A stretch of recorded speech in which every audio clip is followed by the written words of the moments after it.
ये खबर पारुल यूनिवर्सिटी द्वारा प्रस्तुत की गई है। पश्चिम बंगाल की राजनीति में तृणमूल कांग्रेस यानी कि टीएमसी के मशहूर चुनाव चिन्ह घासफुल को लेकर एक नया विवाद खड़ा हो गया। ममता बनर्जी के सत्ता से बाहर होने के बाद उनकी मुश्किलें लगातार बढ़ती जा रही हैं। एक तरफ जहां पार्टी के नेताओं के इस्तीफे और अवैध संपत्तियों की जांच चल रही है, तो वहीं दूसरी तरफ अब पार्टी की मूल पहचान पर ही सवाल उठने लगे हैं। एक वरिष्ठ कलाकार ने दावा किया कि इस ऐतिहासिक चुनाव चिन्ह यानी कि घास फूल का असली डिजाइन उन्होंने बनाया था, जिसे बाद में ममता बनर्जी ने अपना बताकर इस्तेमाल कर लिया। तृणमूल कांग्रेस की स्थापना के समय से ही यह प्रतीक पार्टी की जमीनी पहचान का हिस्सा रहा है। अब सत्ता जाने के बाद कलाकार ने अपनी चुप्पी तोड़ी है। इस विवाद ने ममता बनर्जी की राजनीतिक विश्वसनीयता पर कई सवाल खड़े कर दिए हैं। तो वहीं बीजेपी को भी ममता दीदी पर हमला करने का एक मौका मिल गया है। संकट के इस दौर में अपनी पहचान को लेकर उपजा यह नया विवाद पार्टी की राजनीतिक साख के लिए एक बड़ी चुनौती बन गया है। आइए आज आसान भाषा में समझते हैं कि असल में यह मुद्दा क्या है और इसका ममता दीदी की पार्टी पर क्या असर पड़ने वाला है। तो वीडियो को अंत तक जरूर देखिएगा। कलाकार का बड़ा आरोप। वरिष्ठ कलाकार सोमनाथ चौधरी ने खुलकर आरोप लगाया है कि तृणमूल कांग्रेस का चुनाव चिन्ह घासफूल उनका बनाया हुआ है। उन्होंने कहा कि ममता बनर्जी ने उनकी मेहनत और डिजाइन को चुरा लिया और अपना बना लिया। आपको बता दें, सोमनाथ चौधरी पेशे से कलाकार हैं और पहले कांग्रेस की छात्र राजनीति में जुड़े रहे हैं। उनका कहना है कि उन्होंने इस डिजाइन को बहुत मेहनत से तैयार किया था।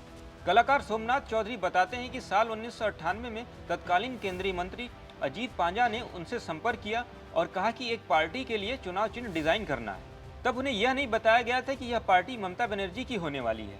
सोमनाथ जी ने घास फूल का खूबसूरत डिजाइन तैयार किया, लेकिन पार्टी बनने के पहले दिन जब उन्होंने टीवी खोला तो देखा कि ममता बनर्जी इस चिन्ह को अपना बता रही हैं। श्रेय क्यों नहीं मिला? सोमनाथ चौधरी का आरोप है कि उनकी मेहनत और क्रिएटिविटी को पूरी तरीके से नजरअंदाज कर दिया गया। उन्होंने कहा कि ममता बनर्जी ने खुद को इस डिजाइन का क्रिएटर बताया।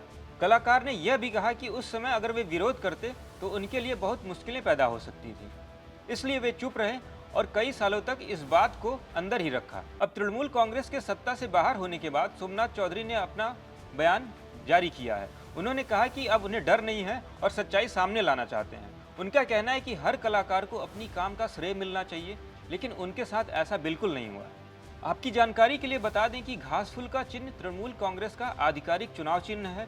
यह चिन्ह गरीबों, किसानों और आम लोगों को जोड़ने के लिए बनाया गया था। पार्टी ने इस चिन्ह को 1998 से लेकर आज तक इस्तेमाल किया। 2011 में इस चिन्ह की मदद से ही ममता बनर्जी ने बंगाल में वामपंथी सरकार को हराकर सत्ता हासिल की थी। इस विवाद पर अभी तक तृणमूल कांग्रेस की तरफ से कोई आधिकारिक प्रतिक्रिया नहीं आई है, लेकिन बंगाल की राजनीति में यह मुद्दा काफी चर्चा में है। कई लोग कह रहे हैं कि अगर कलाकार का दावा सही है तो यह ममता बनर्जी और टीएमसी के लिए बहुत शर्मनाक है। सोमनाथ चौधरी ने कहा कि कलाकार की सबसे बड़ी खुशी होती है कि उसकी क्रिएशन को पहचान मिले, लेकिन उनके साथ उल्टा हुआ। उनकी मेहनत पर किसी और ने अपना नाम कर लिया। वे अब चाहते हैं कि सच्चाई सामने आए और उन्हें उचित श्रेय दिया जाए। दोस्तों, यह विवाद सिर्फ एक चुनाव चिन्ह तक सीमित नहीं है। यह सवाल उठाता है कि क्या सत्ता और राजनीति में कलाकारों और क्रिएटर्स की मेहनत को चुराया जा सकता है? सोमनाथ चौधरी का आरोप सही है या नहीं, यह तो जांच का विषय है, लेकिन यह घटना हमें याद दिलाती है कि क्रेडिट चोरी किसी भी क्षेत्र में पूरी तरीके से गलत है।